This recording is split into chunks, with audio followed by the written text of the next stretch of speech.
দীর্ঘদিন টানা বৃষ্টিতে তলিয়ে গেছে দেশের নিম্ন অঞ্চলীয় বিভিন্ন এলাকা। ডুবে গেছে ফসলি জমি ও বসতবাড়ি। পানিবন্দী হয়েছে লাখ লাখ মানুষ। ভারী বর্ষণের ফলে নদীর পানি বেড়ে গিয়ে প্লাবিত হয়েছে ফেনী, নোয়াখালী, কুমিল্লা, লক্ষ্মীপুর সহ বিভিন্ন জেলা। এরই মধ্যে আবহাওয়া অফিস জানিয়েছে, দেশের ১৩ অঞ্চলে ঘন্টায় ৬০ কিলোমিটার বেগে অস্থায়ীভাবে দমকা বা ঝড়ো হাওয়া সহ বৃষ্টি অথবা বজ্রসহ বৃষ্টি হতে পারে।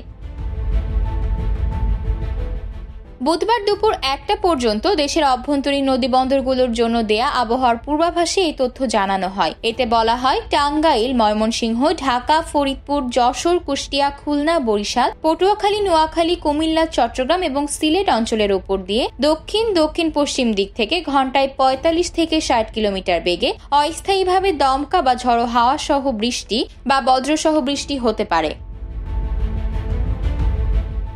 এসব এলাকার নদীবন্দরকে ১ নম্বর সতর্ক সংকেত দেখাতে বলা হয়েছে। বুধবার সন্ধ্যা ৬টা পর্যন্ত দেওয়া আবহাওয়ার একটি পূর্বাভাসে বলা হয়েছে, রাজশাহী, ময়মনসিংহ, ঢাকা, খুলনা, বরিশাল, চট্টগ্রাম ও সিলেট বিভাগের অধিকাংশ জায়গায় এবং রংপুর বিভাগের অনেক জায়গায় অস্থায়ীভাবে দমকা হাওয়া সহ হালকা থেকে মাঝারি ধরনের বৃষ্টি অথবা বজ্রসহ বৃষ্টি হতে পারে।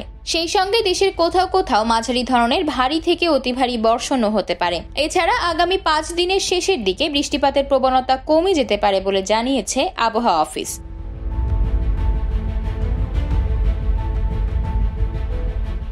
আতকিয়া মাইমুনা, বার্তা 24।